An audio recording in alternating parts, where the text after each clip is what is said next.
Dear students, আজকে আরো একবার সহজ স্টাডিতে বাংলা ক্লাসে তোমাদেরকে স্বাগত জানাই।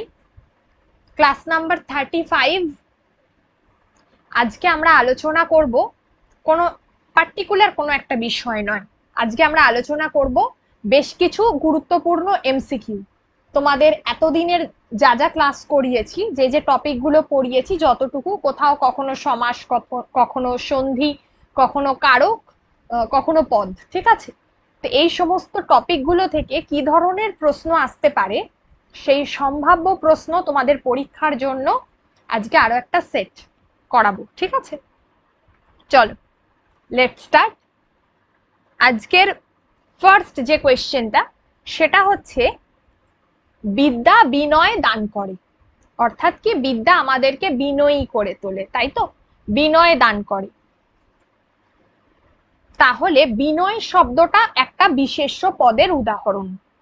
তোমরা সকলেই জানো বিনয়টা তাহলে কি জাতীয় বিশেষ্য। আমি বলেছিলাম যে যখন আমরা কোনো কিছুর নাম বোঝাবো, পার্টিকুলার কারোর নাম, ধরো আমি বললাম রাম, শ্যাম, তখন সেটা অবশ্যই সংজ্ঞাবাচক বিশেষ্য। বা ধরো গঙ্গা, ধরো ভারতবর্ষ, কারোর নাম বোঝাচ্ছে, দেশের নাম, ফুলের নাম, ফলের নাম, এইগুলো।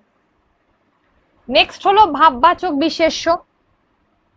অপশনে দেখো, ভাব মানে কোনো একটা মনের ভাব যেটা প্রকাশ করছে, তাই তো?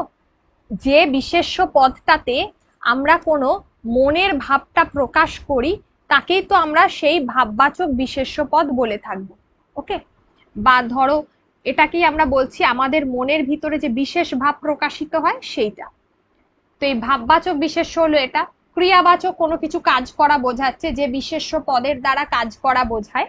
আর শ্রেণীবাচক বিশেষ্যটা হচ্ছে যখন আমরা কোনো একটা শ্রেণী বোঝাই বা জাতি বোঝাই তাকে আমরা বলে থাকি। যেমন অনেক তোমার কি বলে, যেটাকে আমরা বলছি ধরো বৃক্ষ, একটা শ্রেণী বোঝাচ্ছে। পাখি, সমস্ত পাখিদের একটা শ্রেণী বোঝাচ্ছে। পশু, এইভাবে।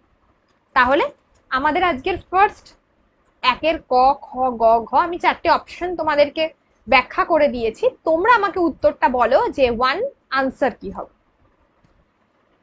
চলো, ওয়ান আনসার হবে খ, রাইট। একের তাহলে উত্তর হচ্ছে খ। নেক্সট, ব্রিগেডে আজ জনসভা রয়েছে। দেখো জনসভাটা এখানে কি জাতীয় বিশেষ্য? ব্রিগেডে আজ জনসভা রয়েছে, ভাববাচক বিশেষ্য আগেই বলেছি, শ্রেণীবাচক বিশেষ্যটাও বলে দিয়েছি। সংখ্যাবাচক বিশেষ্য যদি বলো তাহলে বলবো যে সমস্ত বিশেষ্য পদ দ্বারা সংখ্যাকে বোঝানো হয়, 1, 2, 3 এটা বোঝানো হয়, ঠিক আছে? সেটা সংখ্যাবাচক বিশেষ্য। আরেকটা হলো সমষ্টিবাচক বিশেষ্য। দেখো, যেখানে অনেক মানুষ একসঙ্গে কোনো কাজ করছে, বহুজনের সমষ্টিকে বোঝায়। যেমন সৈন্যদল প্যারেড করছে, একটা সভা বসেছে, সংঘ, এক ঝাঁক পাখি উড়ে যাচ্ছে, এক পাল গরু মাঠে চড়ছে, এইগুলো, এই যে পাল, তারপরে ঝাঁক, তারপর সৈন্যদল, এইগুলো হচ্ছে এক একটা সমষ্টিবাচক বিশেষ্য। ওকে? তাহলে এবার উত্তরটা বলো যে সংখ্যাবাচক বিশেষ্য হবে, না ভাববাচক বিশেষ্য, নাকি সমষ্টিবাচক, নাকি শ্রেণীবাচক? এখানে উত্তর হবে দুয়ের গ, অর্থাৎ সমষ্টিবাচক। জনসভা রয়েছে, জনসভা মিন্স হচ্ছে একটা অনেক মানুষ যেখানে একসঙ্গে জড়ো হয়, তাই তো? সেটাকে জনসভা বলা হয়। তাহলে ব্রিগেডে আর জনসভা আছে, তো এটা হবে অবশ্যই সমষ্টিবাচক বিশেষ্য। আচ্ছা, তোমাদের ম্যাথসের অনলাইন ব্যাচ ইতিমধ্যে শুরু হয়ে গেছে, একদম বেসিক লেভেল থেকে অ্যাডভান্স লেভেল। একটা কম সময়ের জন্য তোমরা যদি কোর্স করতে চাও, সামনে তোমাদের মিসলেনিয়াস এবং ক্লার্কশিপের কথায় মাথায় রেখে, বা পুলিশের এক্সাম গুলো সবেতেই ম্যাথস আছে, যেটা অনলি 3 মান্থস এর একটা কোর্স, ₹699 তাহলে কন্ট্যাক্ট করো জসিম স্যারের সঙ্গে। 8348817027 এই নাম্বারে ডিটেলস জানার জন্য তোমরা কল করতে পারো। চলো নেক্সট, নেক্সট যে প্রশ্নটা বলেছে সেটা হচ্ছে কোনটি ক্রিয়াবাচক বিশেষ্য। ক্রিয়াবাচক বিশেষ্য কি ছিল? যে কোনো কিছু কাজ করা বোঝাচ্ছে, যে বিশেষ্য পদ দ্বারা কোনো কিছু কাজ করা বোঝায় তাকে আমরা ক্রিয়াবাচক বিশেষ্য বলবো। তাহলে যে বিশেষ্য পদ দ্বারা কাজ করা বোঝায়, এগুলো আমি তোমাদেরকে ডিটেলস ক্লাসে আলোচনা করে দিয়েছি। যারা আজকে আমার ক্লাস প্রথম দেখছো তারা কিন্তু অবশ্যই একবার করে ডিটেলস ক্লাসটা দেখে নিও, যেখানে ডিটেলসে আলোচনা করা আছে সংজ্ঞা সমেত। ওকে, তো ক্রিয়াবাচক বিশেষ্য হচ্ছে এখানে হবে কি, চিনি হবে কি, চিনি তো হবে না, সৌরভ হবে না, জনতা হবে না, হবে হলো ভোজন, খাওয়া। খাওয়াটাকে আমরা কি বলি? খাওয়া একটা কাজ করা বোঝায়, তার একটা নাম আছে, সেটাকে আমরা বলছি যে ভোজন, তাই তো? তাহলে 3 হচ্ছে ঘ উত্তর। চলো নেক্সট, নাম্বার 4, মায়ের মমতার কোন তুলনা হয়? রেখাঙ্কিত পদটি কি জাতীয় বিশেষ্য? আচ্ছা, এখানে দেখো মায়ের মমতার, ঠিক আছে, এখানে মমতার নিচে দাগ দাও, মমতার নিচে দাগ দাও, মমতার কোন তুলনা হয়? রেখাঙ্কিত পদটি কি জাতীয় বিশেষ্য? তাহলে মমতা শব্দটা কি জাতীয় বিশেষ্য? আচ্ছা, এটা হচ্ছে ভাববাচক, ক্রিয়াবাচক, সংজ্ঞাবাচক নাকি গুণবাচক? আমি ভাববাচক, ক্রিয়াবাচক, সংজ্ঞাবাচক বিশেষ্য পদের কথা বলেই দিয়েছি তোমাদের। গুণবাচক অবশ্যই যে বিশেষ্য পদ দ্বারা কোনো প্রাণী বা বস্তুর গুণটাকে বোঝাচ্ছে, দোষ গুণ ধর্ম, মানে কারোর দয়া, কারোর মমতা, কারোর মহত্ব, কারোর পাপ পুণ্য, এই সমস্ত, ক্ষমা, তাহলে এগুলো হচ্ছে এক একটা দোষ বা গুণ। তাহলে এখানে হবে অবশ্যই এটা গুণবাচক বিশেষ্য। তাহলে 4এরটা কি উত্তর হবে? 4 হচ্ছে ঘ, যেটা হচ্ছে আনসার, সেটা হলো গুণবাচক বিশেষ্য। যে বিশেষ্য পদ দ্বারা কোনো ব্যক্তি বা বস্তুর দোষ গুণ ধর্ম ইত্যাদি বোঝায় তাকে গুণবাচক বিশেষ্য বলা হয়। ওকে, দোষ গুণ ধর্ম বোঝায়। চলো নেক্সট উত্তরটা তোমরা দাও।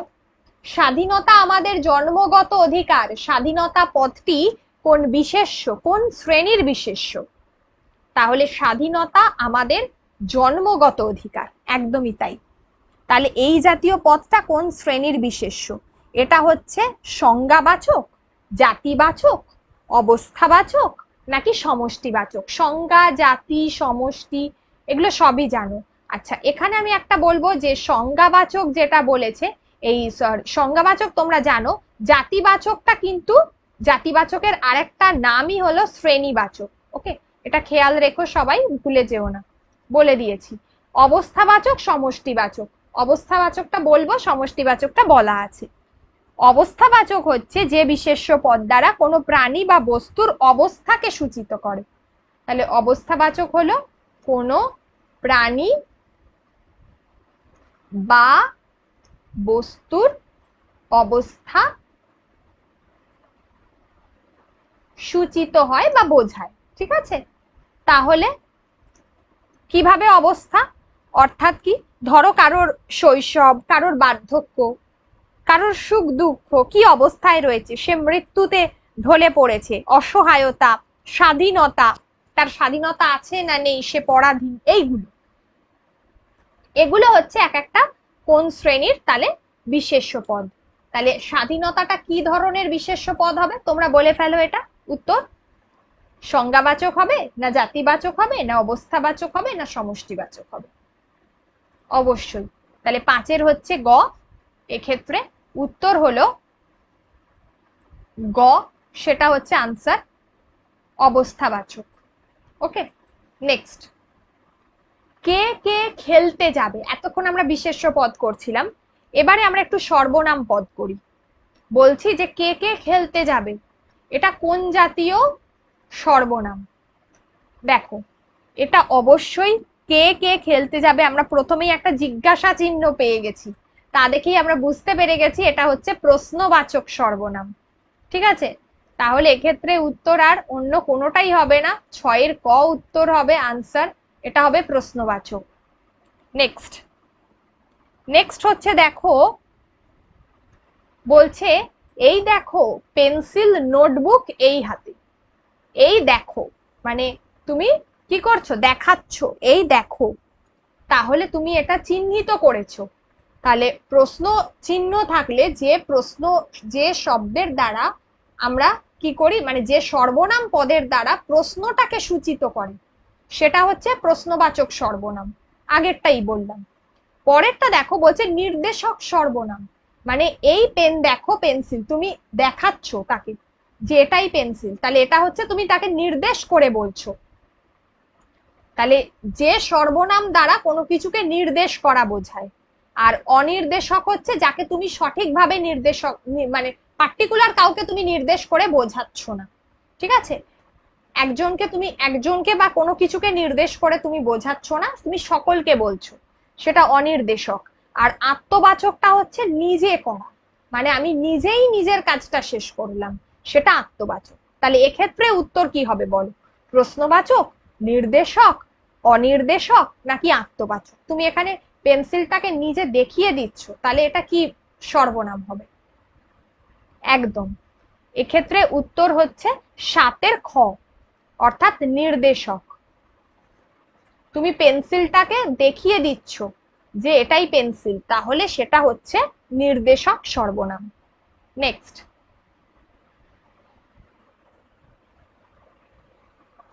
সবাই যখন বুদ্ধি যোগায় আমরা করি ভুল। সবাই যখন বুদ্ধি যোগায় আমরা করি ভুল, তাহলে সবাই কোন ধরনের সর্বনাম পদ?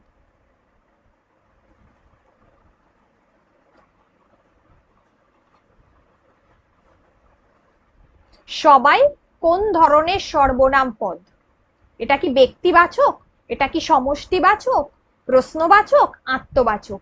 দেখো, আত্মবাচক মানে আমার নিজের কথা বলা হচ্ছে, এখানে তো সবাই নিজের কথা বলছে না। ব্যক্তিবাচক একজন ব্যক্তির কথা বলবে, সেটাও হবে না। সমষ্টিবাচক সকলের কথা বলছে, সবাই। তাহলে এক্ষেত্রে উত্তর কি হবে, 8 হচ্ছে গ হবে। আর প্রশ্নবাচক হবে না, তাহলে সবাই যখন বুদ্ধি যোগায় আমরা করি ভুল, তাহলে 8 ক্ষেত্রে গ হচ্ছে আনসার। সবাই অবশ্যই হচ্ছে তোমার এখানে সমষ্টিবাচক, অনেকের কথা বলা হচ্ছে। ঠিক আছে, নেক্সট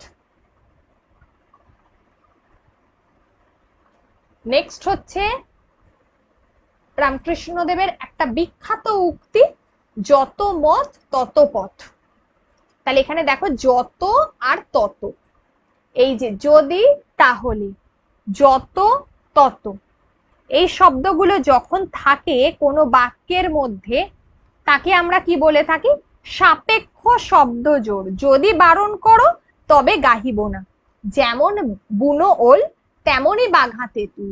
তাহলে এই যে যেমন তেমন, মানে একটা পার্টিকুলার বসবে না, এখানে দুটোই বসবে, যেমন তেমন, যত তত, যদি তবে, যদিও তবু, এইগুলো যখন হবে তাকে আমরা বলবো সাপেক্ষ শব্দ জোড়, বা সেটাকে আমরা বলে থাকি সাপেক্ষ জাতীয় সর্বনাম পদ। ঠিক আছে, অর্থাৎ যেটা একা একা বসতে পারে না, পরস্পর পরস্পরের উপর নির্ভরশীল, যত একা বসবে না। দেখো দুটোই পরস্পর পরস্পরের উপর নির্ভরশীল।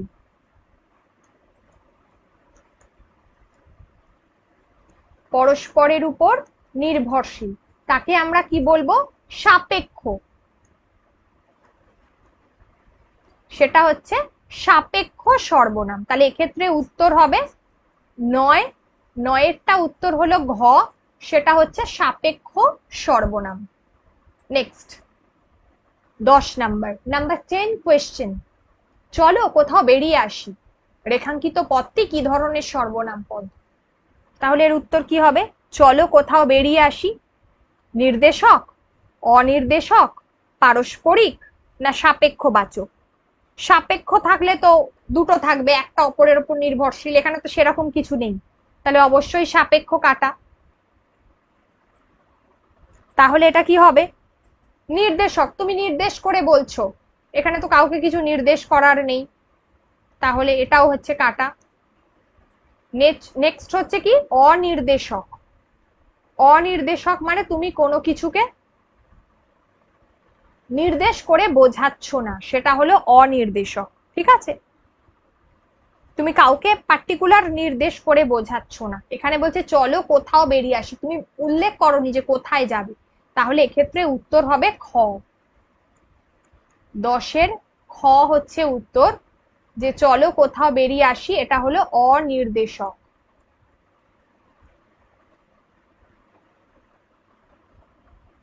পারস্পরিক এটা হবে না, কাটা। নেক্সট 11, দেখো ক্রিয়াপদ পড়িয়েছিলাম তোমাদেরকে, যে ক্রিয়ার কর্মপদ নেই তাকে কি বলে? আমরা বলেই দিয়েছিলাম বাক্যের মধ্যে কর্ম যদি থাকে তাহলে তাকে বলবো সকর্মক, আর যদি কর্ম না থাকে তাহলে তাকে আমরা কি বলবো? অকর্মক ক্রিয়া, তাই তো? তাহলে এক্ষেত্রে উত্তর হবে 11 খ, কর্ম নেই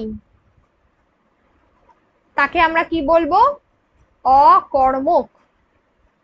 ক্লাসটা করিয়ে দিয়েছি, অসমাপিকা ক্রিয়া কাকে বলে, দ্বিকর্মক ক্রিয়া কাকে বলে, এগুলো জানার জন্য অবশ্যই ক্রিয়াপদের ক্লাসটা দেখো, ডিটেল ক্লাসগুলো, তাহলে বুঝতে পারবে।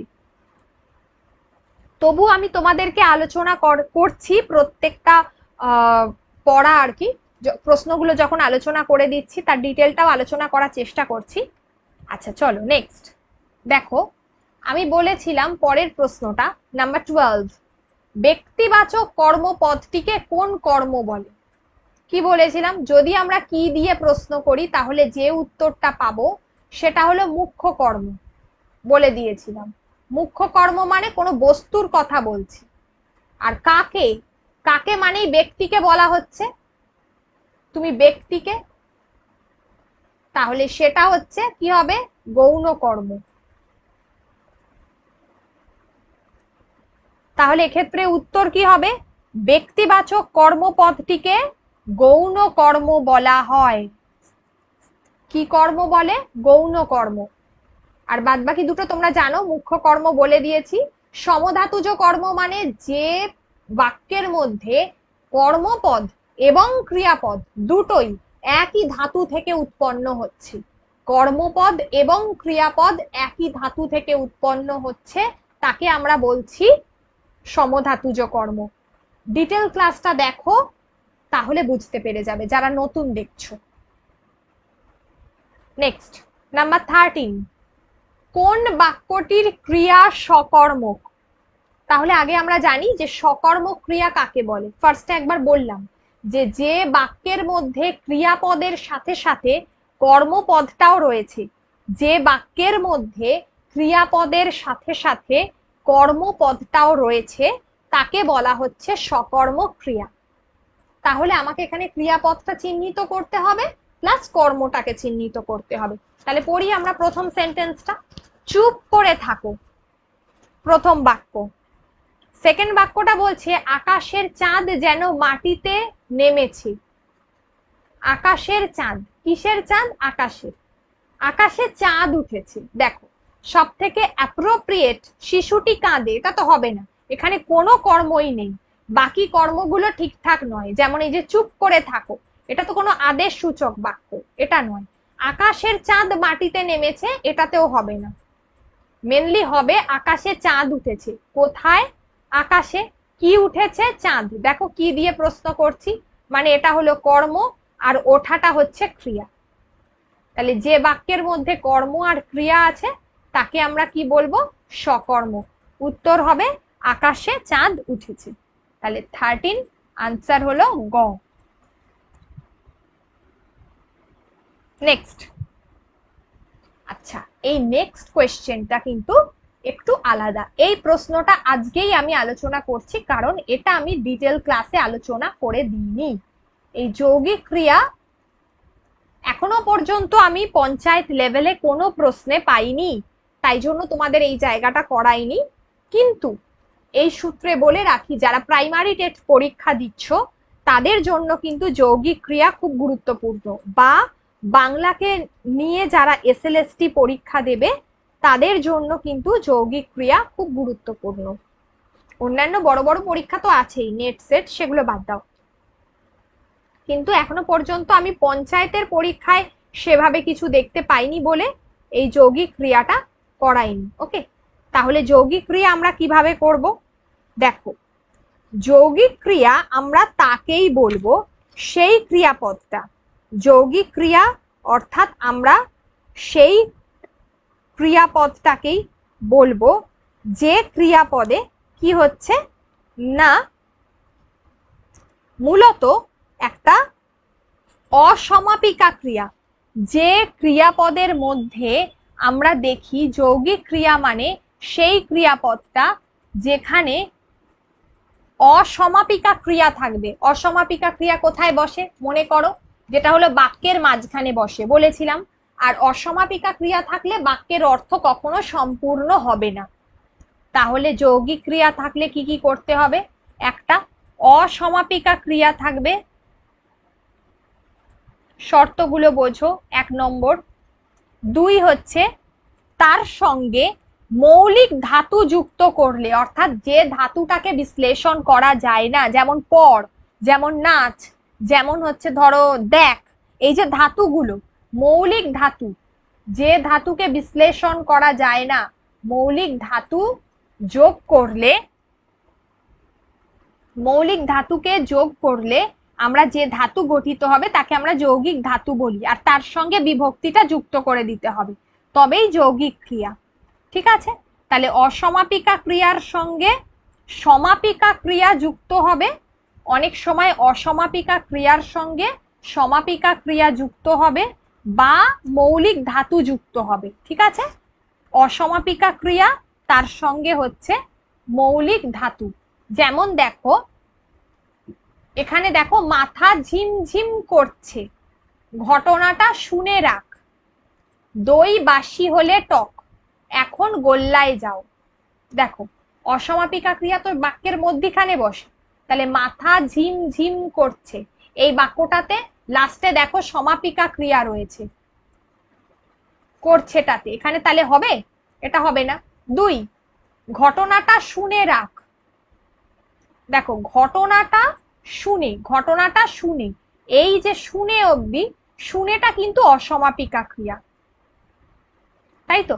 তাহলে বাক্যটা কিন্তু কমপ্লিট হচ্ছে না। শুনে আর রাগটা হলো ধাতু, তাহলে এটা হচ্ছে মৌলিক ধাতু। তাহলে শর্তটা মিললো, অসমাপিকা ক্রিয়ার সঙ্গে মৌলিক ধাতু যুক্ত করছি। তাহলে উত্তর কোনটা হবে? খ উত্তর হবে। গয়েরটা দেখো আমি জাস্ট মিলিয়ে দিচ্ছি, দই বাসি হলে টক। দেখো দই বাসি হলে কি হবে? লাস্টে তো টক আছে, তাহলে এখানে তো কোনো অসমাপিকা ক্রিয়া থাকলেও কোনো রকম মৌলিক ধাতু নেই, তাই এটা হবে না। এখন গোল্লায় যাও, গোল্লায় যাও হচ্ছে সমাপিকা ক্রিয়া, লাস্টে হবে না। তাহলে উত্তর হলো 14 খ। এটা কিন্তু বোঝার বিষয় আছে, খেয়াল করবে। আগে অসমাপিকা ক্রিয়া থাকতে হবে, দেন একটা মৌলিক ধাতু থাকতে হবে। এই দুটো শর্ত থাকলে তবে কি হচ্ছে যৌগিক ধাতু গঠিত হবে। এই যৌগিক ধাতুর সঙ্গে যখন আমরা কোনো বিভক্তি যুক্ত করব, বিভক্তিটা তোমাদের পড়াবো, যেমন ইলো, যেমন দেখো এই যে রাখ, ঠিক আছে, তাকে আমরা বলছি যৌগিক ক্রিয়া। মানে যে কোনো ক্রিয়াপদ গঠন করতে গেলে ধাতুর সঙ্গে বিভক্তি যুক্ত করতে হয়, তাহলেই ক্রিয়াপদটা, সেটা যে কোনো ক্রিয়া, তাহলেই কিন্তু ক্রিয়াপদ গঠিত হবে। চলো নেক্সট। যে ক্রিয়া একজনের প্রযোজনায় বা পরিচালনায় অন্যজন কর্তৃক অনুষ্ঠিত হয়, মানে কি? শিক্ষক মহাশয় ছাত্রকে পড়াচ্ছেন, তাহলে শিক্ষক মহাশয় নিজে পড়ছেন না, আগের দিন আলোচনা করেছিলাম কর্তাতে, কারক বোঝানোর সময় মনে পড়ছে, যে নিজে কাজটা করছে না, ছাত্র কাজটা করে দিচ্ছে। যে নিজে কাজটা করে না তাকে আমরা কি বলি? যার পরিচালনায় হয় তাকে আমরা বলি প্রযোজক ক্রিয়া, রাইট? আর ছাত্র হচ্ছে যে কাজটা করছে, সে হচ্ছে প্রযোজ্য। তাহলে প্রযোজক এক্ষেত্রে উত্তর হবে, প্রযোজক এক্ষেত্রে উত্তর হবে যার পরিচালনায় অন্যজন কর্তৃক অনুষ্ঠিত হয়, তাকে আমরা সেই ক্রিয়াটাতে কি বলবো? সেটা হচ্ছে প্রযোজক ক্রিয়া, মনে থাকে যেন। আর প্রযোজ্য হচ্ছে যে কাজটা করে দিচ্ছে। এই যে প্রশ্নটাতেই বলেছে, দেখো যার পরিচালনায় হচ্ছে, সেই ক্রিয়াটা তো প্রযোজক ক্রিয়া, আর এই যে অন্যজন করে দিচ্ছে, এই অন্যজনটাই হচ্ছে প্রযোজ্য। যদি অন্যজনের কথা জিজ্ঞাসা করে তখন প্রযোজ্য উত্তর হবে। এক্ষেত্রে উত্তর হবে 15 গ। বি কেয়ারফুল, কেউ প্রযোজ্য করে আসবে না, ঠিক আছে? নেক্সট, এতক্ষণ আমরা ক্রিয়াপদ, পদ এসব নিয়ে আলোচনা করলাম। এবার একটু সমাস নিয়ে আলোচনা করা যাক। সমাস কি বলছে? পাদপ, পা দিয়ে পান করে যে, পা দিয়ে পান করে যে, তাহলে কি হবে? সেটা উপমিত কর্মধারয় সমাস হবে, নাকি তোমার কি বলে উপপদ তৎপুরুষ সমাস হবে, নাকি উপমান কর্মধারয় হবে, আর কর্ম তৎপুরুষ হবে? দেখো এখানে বলছে পা দিয়ে পান করে যে, এখানে কারোর সঙ্গে কারোর কোনো তুলনা বোঝায়নি, তাই উপমিত আর উপমান এই দুটোর কোনোটাই হবে না। পরে থাকছে কর্ম। কর্ম মানে এখানে কি কোনো কর্ম আছে? পা দিয়ে পান করে যে, নেই, তাহলে এটাও হবে না। এখানে হবে উপপদ। উপপদ মানে আমি কি বলেছিলাম প্রথমটাই, যে পা দপ, এই পা প্রথমটা হচ্ছে উপপদ, আর এই দপটা হচ্ছে কোনো ধাতু থেকে এসছে, কৃদন্ত পদ থেকে এসেছে, তাই জন্য এই পাদপ, যাকে কথার অর্থ হলো এটা হলো উপপদ তৎপুরুষ সমাস। তাহলে 16 উত্তর হচ্ছে খ, যেটা হলো উপপদ। উপপদ প্রথম, তারপর হলো কৃদন্ত পদ। এই যে পা যুক্ত দপ, কৃদন্ত পদ, তাই জন্য উত্তর হয়েছে উপপদ তৎপুরুষ সমাস। নেক্সট, দ্বিজ, দুইবার জন্মগ্রহণ করেছে যে, এটা কি হবে? দেখো দ্বিগু হবে না, কারণ কোনো সংখ্যা নেই। উপমিত হবে না, কোনো কারোর সঙ্গে কোনো তুলনা নেই। কর্ম তৎপুরুষ হবে না, তাহলে হবেটা কি? হবে আবার উপপদ। এক্ষেত্রেও আনসার হচ্ছে 17 গ।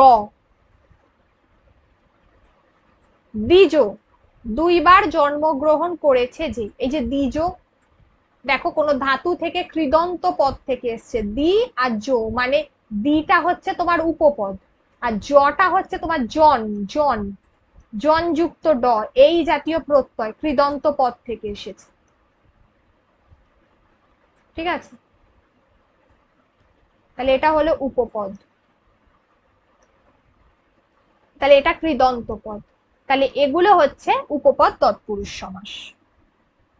নেক্সট, 18টা দেখো, খুব ইজি। পলান্ন, আগেই বলে দিয়েছিলাম, পল কথার অর্থ কি ছিল? মাংস।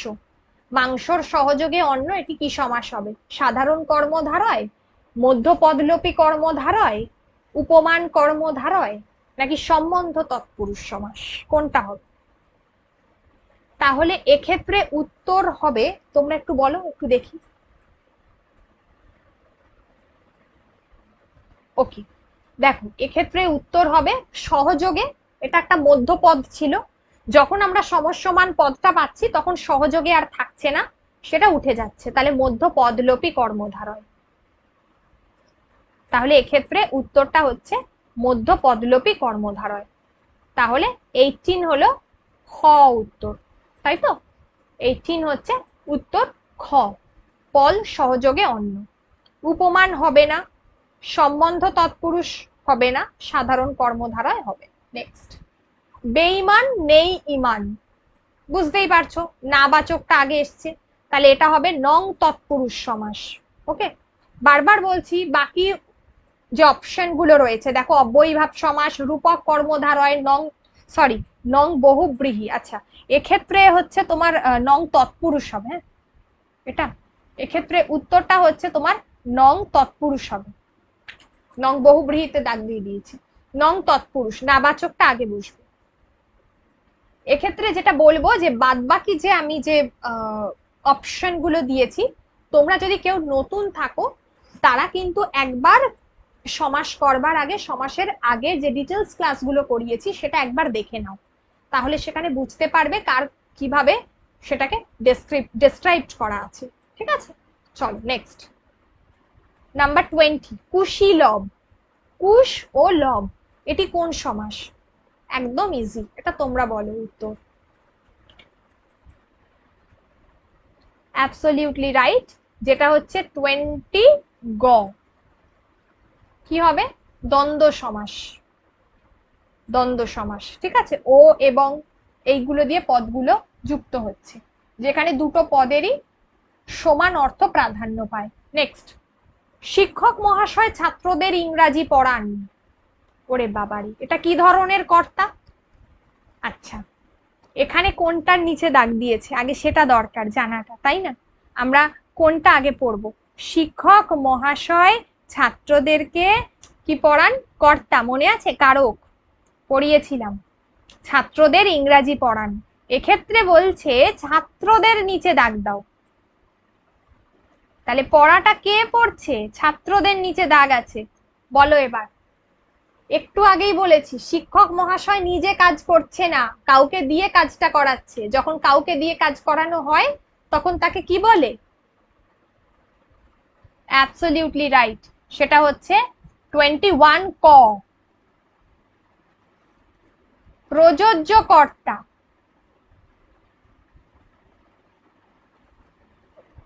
এগুলো ক্লাসে বলে দিয়েছি, যেগুলো ডিটেল ক্লাসগুলো যার প্রয়োজন হবে সে আগের রেকর্ডেড ক্লাসগুলো দেখো।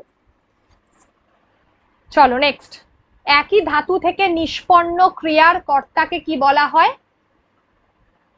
একদম রাইট, সমধাতুজ কর্তা। ক্রিয়া এবং কর্তা একই ধাতু থেকে নিষ্পন্ন হচ্ছে, তাকে আমরা বলছি সমধাতুজ কর্তা। কর্তৃবাচ্যের কর্তাকে কি বলা হয়? এটা একটু ঘোরানো প্রশ্ন, কিন্তু দেখো মনে করো আমি এটাও আলোচনা করেছিলাম। কর্তৃবাচ্য থাকলে সেটা হবে অলওয়েজ উক্ত কর্তা, মানে যেখানে কর্তাকে একদম সরাসরি বলে দেওয়া আছে সেটা হবে উক্ত কর্তা। আর এই সূত্রে জানিয়ে রাখি, যদি কর্মবাচ্য বা ভাববাচ্য হয়, বাচ্য আমি করাবো আলাদা করে, তখন বলবো কর্মবাচ্য এবং ভাববাচ্যের কর্তা হলে সেটা হবে অনুক্ত কর্তা, মনে থাকে যেন। তাহলে উক্ত কর্তা হচ্ছে কর্তৃবাচ্য, তাহলে এখানে উত্তর হবে উক্ত কর্তা। 23 গ হচ্ছে আনসার। নেক্সট 24, বাল্মীকি কর্তৃক রামায়ণ রচিত হয়। যখন আমরা কারক পড়েছিলাম, কর্তৃকারক বলেছিলাম এই যে কর্তৃক বা দ্বারা বা দিয়ে, কারোর দ্বারা বা দিয়ে যে শব্দগুলো থাকে যদি বাক্যের মধ্যে, সেটা অলওয়েজ কি বাচ্য হবে? সেটা হচ্ছে কর্মবাচ্য হবে। তাহলে এক্ষুনি আগেই বললাম যে তাহলে কর্মবাচ্যের কর্তাকে কি বলবো? কর্মবাচ্যের কর্তাকে তাহলে বলবো কি বলবো? উক্ত কর্তা, অনুক্ত কর্তা, কর্মকর্তৃবাচ্যের কর্তা আর উপবাক্যীয় কর্তা। বাল্মীকি কর্তৃক রামায়ণ রচিত হয়, বাল্মীকির দ্বারা রামায়ণ রচিত হয়। তাহলে বলো উত্তরটা কি হবে? কর্মবাচ্য এটা একটা, এর উত্তর হবে খ, 24 খ। এটাই হচ্ছে আনসার, যেটা হলো অনুক্ত কর্তা। দেখো প্রশ্নগুলো সবাই, লাস্ট লাস্ট প্রশ্ন আজকের 25, অনুসর্গ প্রধান কারক কি? অনুসর্গ মানে থেকে, যেটা বাক্যের মাঝখানে বসে, থেকে, দ্বারা, দিয়া, এইগুলো। যেমন গাছ থেকে আম পড়লো, তো অপাদান কারক, করণ কারক, এই কারকগুলোতে অনুসর্গ বসে। এখানে অপাদান কারক কোথাও আমরা দেখতে পাচ্ছি না অপশনে। কর্তৃকারক আছে, কর্মকারক আছে, অধিকরণ কারক আছে আর করণ কারক আছে। করণ কারক এখনো পড়াইনি, পড়াবো। এক্ষেত্রে উত্তর হবে করণ কারক। কোনো কিছুর দ্বারা, দিয়ে, এই শব্দগুলো থেকে, এগুলো হলো একটা অনুসর্গ। যেমন গাছ থেকে আম পড়লো, ঠিক দেখো বাক্যটার মাঝখানে বসে অনুসর্গ, ঠিক আছে? অনুসর্গ উপসর্গ পড়াবো। তো এই যে থেকে পড়লো, তাহলে অনুসর্গ প্রধান কারক হচ্ছে করণ কারক। আগের দিনকে হোমওয়ার্ক ছিল কোনটি সম্প্রদান কারক নয়? অন্নহীনে অন্ন দাও, এটা তো একদম সম্প্রদান কারক, তুমি কাউকে নিঃস্বার্থ ভাবে দান করছো। সমিতিতে চাঁদা দাও, এটাও তুমি নিঃস্বার্থ ভাবে করছো, সম্প্রদান কারক। এখানে বলেছে কারক নয় কি হবে? জনসেবা করো, সেটাও হবে ধোপাকে কাপড় দাও, এটা তুমি নিঃস্বার্থভাবে করছো না, তাহলে এক্ষেত্রে উত্তর হবে ডি, অর্থাৎ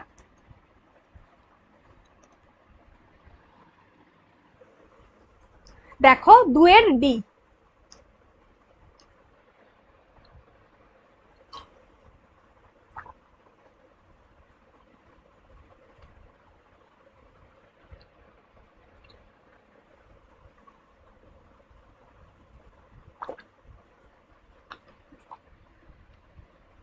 নেক্সট, আজকের যেটা হোমওয়ার্ক দিয়েছি, ইতস্তত শব্দটার সন্ধি বিচ্ছেদ করো। দেখো, ইত যোগ তত, ইত যোগ তত, ইত যুক্ত তত, আর ইত যুক্ত তত। তোমাদেরকে আমি এখনো বিসর্গ সন্ধি করাইনি, তবু তোমরা আনসারটা দেবে। আমি নেক্সট দিনকে আলোচনা করব আবার আর একটা প্র্যাকটিস সেট, ঠিক আছে? সকলে মন দিয়ে পড়াশোনা করো, ডিটেল ক্লাসগুলো দেখো প্র্যাকটিসের আগে, আর অবশ্যই প্রত্যেকটা ক্লাসে তোমরা যদি আনসার দাও আমার সত্যি খুব ভালো লাগবে। চলো, আজকের ক্লাস এই পর্যন্ত। সকলকে থ্যাংক ইউ, ভালো থাকো, গুড নাইট। আর ভালো লাগলে অবশ্যই চ্যানেলটাকে সাবস্ক্রাইব করতে ভুলো না। টাটা।